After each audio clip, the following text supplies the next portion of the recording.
асосан наврасон дар синну соли худ бисёр бухронхои равониро аз сар мегузаронанд. Дар 10 моҳи соли 2019 аз ҷониби ноболигони вилояти Суғд 39 ҳодисаҳои худкуши ба кайд гирифта шудааст. аз ин 33 нафарашон хонандагони муассиаи таълими мебошанд. ин шумора назар ба соли 2018 7 маротиба зиёд ба кайд гирифта шудааст. чунин маълумотҳо ҳамаи сохторҳои давлатӣ ва ҷомеаро ба ташвиш меандозад. онҳо яке аз роҳҳои пешгирии даст ба ҷиноят задани ноболигон, ин ба роҳ мондани фаъолияти равоншиносон дар муассисаҳои таълимиву томактабӣ меҳисобанд. соли ҷорӣ 727 муассисаҳои таълимӣ бо равоншиносӣ касбӣ таъмин гардиданд, аммо то ҳол як қатор муассисаҳои таълимӣ бо мутахассисон таъмин нестанд.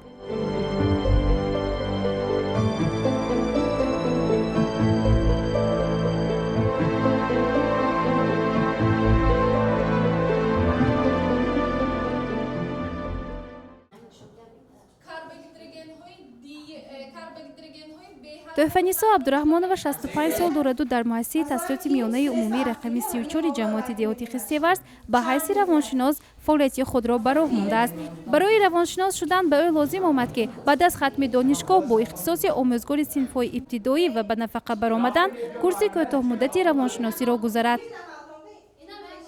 дарди дили одамонро гӯш карда тавонад, ба онҳо маслиҳатҳои хуб дода тавонад, онҳоро роҳи рост баравона кунад. мана вай омӯзгорони ҷавон ҳастанд, дарсҳои вайҳо рафта иштирок намуда ман ба вайҳо маслиҳатҳои равонӣ медиҳам. хонандагон меоянд, ба хонандагон роҳи ростро нишон медиҳам.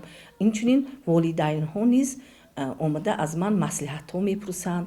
ман ба онҳо дар бори фарзандашон, дар бори суст хонданашон, ё ин ки дар бори мактаб наомданашон, ё ин ки дар бори ягон интизоми бадашон омда аз ман ёрӣ мепурсанд. ман ба онҳо ёрӣ равонӣ расонда, ба онҳо фаҳмонда, дар натиҷаи мана 5 соли корам дар ҳамин мактаб ягон хел мана бачаҳо ба ҷиноятӣ ва корҳои номатлуб даст назаданд.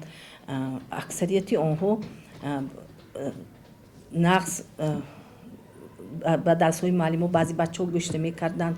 дар натиҷаҳои суҳбатҳо онҳо инро мефаҳмидагӣ шуданд.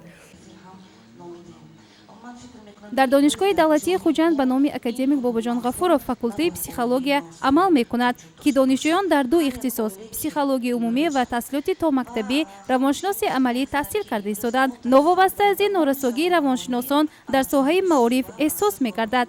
ташкилоти ҷамъиятии насли ҷавони тоҷикистон ин хонандагони муассисаҳои таълимии вилояти Суғдро ба ҳайси ёварони ҳамто омода намуда истодаанд. соли 2011 ҳангоме ки таҳлили вазъи иқтисодии иҷтимоии вилояти Суғд доир карда шуд, дар ана ҳамин замина муайян гашт ки дар вилояти Суғд худкушӣ дар байни наврасон ва ҷавонон дар сатҳи баланд қарор дорад. аз ин нуқтаи назар собиқ раиси вилояти Суғд муҳтарам Қоҳир Расулзода ба ҳукумати ҷумҳурии Тоҷикистон муроҷиат намуданд, то ин ки барои муайян намудани сабабҳои паҳн гардидани, яъне ки динамикаи паҳншавии худкушӣ дар байни наврасонро барои сабабҳояшро муайян кардан, як таҳлил доир намудан ба кӯмак пурсиданд. дар ана ҳамин замина ҳукумати ҷумҳурии Тоҷикистон тасмим гирифт ки як тадқиқоте доир намоянд. дар ана ҳамин замина гурӯҳи корӣ аз ҳайати мутахассисони донишгоҳи миллӣ ва донишгоҳи Колумбияи университети Амрико сарҷамъ карда шуд ва дар ана ҳамин замина дар вилояти Суғд тадқиқот дорӣ карда шуд. ва натиҷаи тадқиқотҳо нишон доданд ки дар байни наврасони вилояти Суғд яке аз сабабҳои асосии паҳн гардидани худкушӣ ин надоништан, яъне ки сатҳи пасти маърифати онҳо ба шумора мерафт ва ҳамзамон нарасидани кӯмакҳои равонӣ аз ҷониби калонсолон буд. ва дар ана ҳамин замина ба хулоса омадем ки тадбирҳо бояд пиёда гарданд. нигина бобоева боре фикр намекард ки барои ҳамсолони худ чунин кӯмак расонида метавонад. хонандаи синфи 11 муассисаи таҳсилоти миёнаи умумии рақами 34 ҷамоати деҳоти хистеварзи ноҳи бобоҷон ғафуров ёвари ҳамто мебошад. ёварони ҳамто ин он хонандагоне мебошанд ки аз курси кӯтоҳмуддате гузаштаанд ки дар муассисаи таълимӣ кӯмаки равонӣ мерасонанд. барои нигина лозим аст ки бо ҳамсолони худ бисёр суҳбат намуда аз аҳволи онҳо хабардор шавад.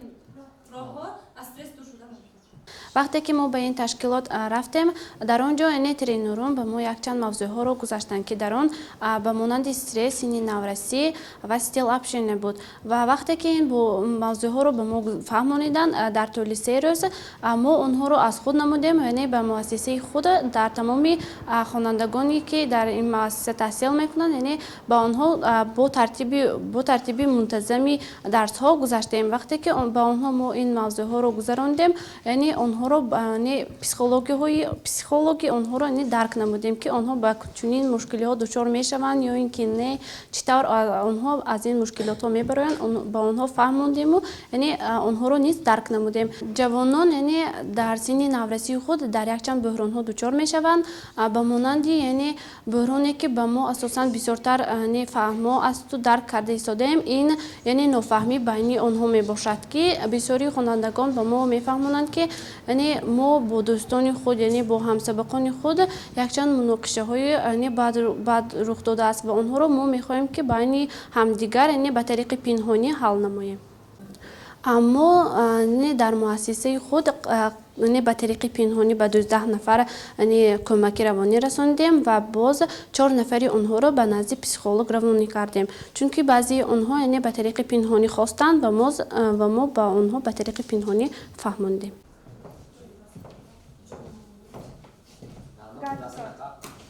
нигина бобоева ҳар ҳафта дар муассиса дар синфҳои гуногун тренингҳо дар мавзӯъҳои психологӣ мегузаронад. маъмурияти муассиса хонандаи худро яке аз беҳтарин толибилм меҳисобад, зеро ӯ имрӯз ёрдамчии аввалини равоншиноси муассиса мебошад. дар як ҳафта якбор ба мо мавзӯъҳои ҷолиберо пешниҳод мекунанд ва имрӯза мавзӯи мо стресс мебошад. нигина бо ҳамсоли худ ба ҳуҷраи равоншинос меравад. хонандаи 18-солаи муассисаи таълимӣ аз муноқишаи падару модараш азият мекашад. ба нигина муяссар гардид ки ин духтаракро ба назди равоншинос барад. ман дар оилаи зиндагӣ мекунам ки падару модари ман муноқишаҳои бисёр мекунанд ва бо сабабҳои гуногун онҳо муноқишаҳои бисёр мекунанд ва ман мехостам ҳар рӯз ман ба мактаб ба ҳолатҳои бад омада ба мактаб ба ҳолатҳои бад меомадам ва баъд ба психолог рафтан шарм мекард. насли ҷавони тоҷикистон 4 сол инҷониб тавонист гурӯҳи зиёди хонандагони муассисаи таълимиро ба ҳайси ёварони ҳамто тарбия намояд. ёварони ҳамто тавонистанд ки ба хонандагон фаҳмонанд ки машварати равоншинос ин ҷои шарм ва тарсе надорад.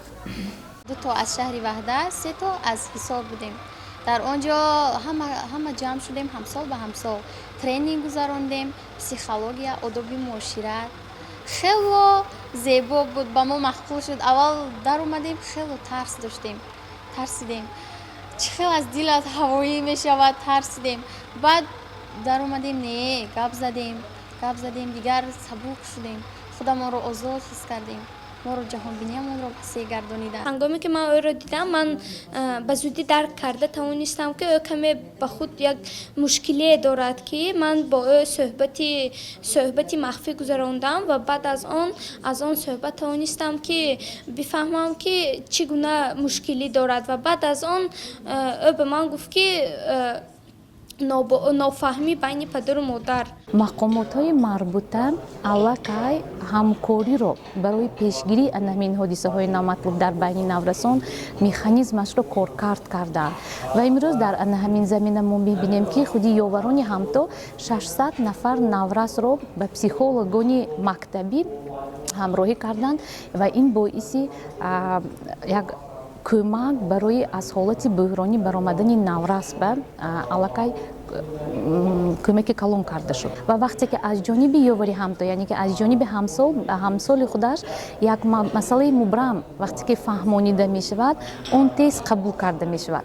вақте ки як шахси калонсол бо кӯдак агар ки ақидаронӣ кунад, кӯдак на он қадар хуб қабул мекунад, яке ҳамсоли худаш вақте ки агар вай кати муошират кунад, вақте ки ақидаҳояшро талқин кунад, вай тез қабул мекунад. аз ин нуқтаи назар ана ҳамин натиҷаи лоиҳа яъне ки тез муваффақ гашт ва имрӯз наврасони мо бештар боварӣ ҳосил кардаанд нисбат ба шахсияти равоншинос.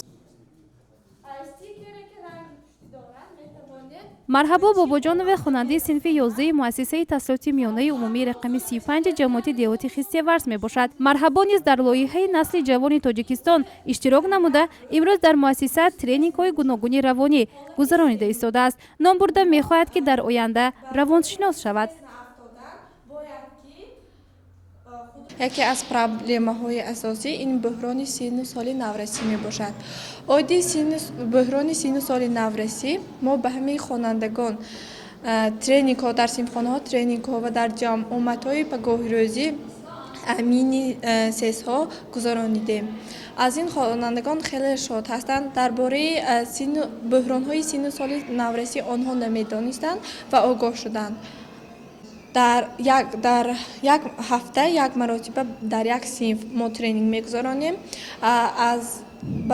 бо хонандагон дар алоҳидагӣ ба суҳбат мегузаронем бо хонандагоне ки ба ҳолатҳои стресс фаромаданд ё ин ки ба ягон муаммо дучор шуданд бо яъне равоншиноси мактабамон суҳбат мегузаронем. марҳабо бобоҷонова он чие ки дар тренингҳо меомӯзад дарҳол ба хонандагони муассисаи худ меомӯзонад. ӯ ҳафтаи як маротиба бо хонандагони синну соли гуногун тренингҳои равонӣ мегузаронад. нигина ва марҳабо бо мушоҳида ва далелсанҷии худ ҳаёти чанд ҳамсолони худро наҷот доданд. дар нигоҳи аввал фаъолияти онҳо ба чашм намерасад, аммо онҳо ба ин аҳамият намедиҳанд. аз ҳама асосаш он аст ки ин духтарон аз аввалинҳо шуда ба он ҳамсолоне ки мехоҳанд танҳо суҳбат намоянд кӯмак мекунанд. нофаҳмӣ байни якдигар наврасон ва волидайн мебошад. чунки дар замони ҳозира бисёри волидайнон ба муҳоҷирати меҳнатӣ рафта истоданд ва меҳри падару модар ба онҳо намерасад. бисёри вақт бо ҳамин саволҳо онҳо ба мо муроҷиат менамоянд. муаммои аксарияти хонандагон ин дар натиҷаи падару модаршон дар муҳоҷират буданд, аз меҳри падару модар дур буданд, ё ин ки баъзе оилаҳо ҳаст ки ҷудо ва фарзанд ё падаранда ё модаранда, ё ин ки бачаҳое ки ҳастанд ки нуқсонҳо имконишон маҳдуд бачаҳо ҳастанд, анамиҳо ба ман бисёртар муроҷиат мекунанд. ман ба онҳо маслиҳатҳо медиҳам. дар натиҷаи меҳру муҳаббати падару модар намерасад ки баъзи ҳолатҳо мешавад ва зиқ мешавад. як духтарак омад ки маълима ман шеър менависам гӯиду шеърам фақат ҳамин шеъри хафагӣ барои чӣ ман хем нестам соли ман вақти суҳбат кара фаҳмам падару модараш дар муҳоҷират будиянд. оянда ман психолог шуданро мехоҳам, чунки аз хурдии орзуи ман ин психолог шудан буд. яке аз орзуҳои ман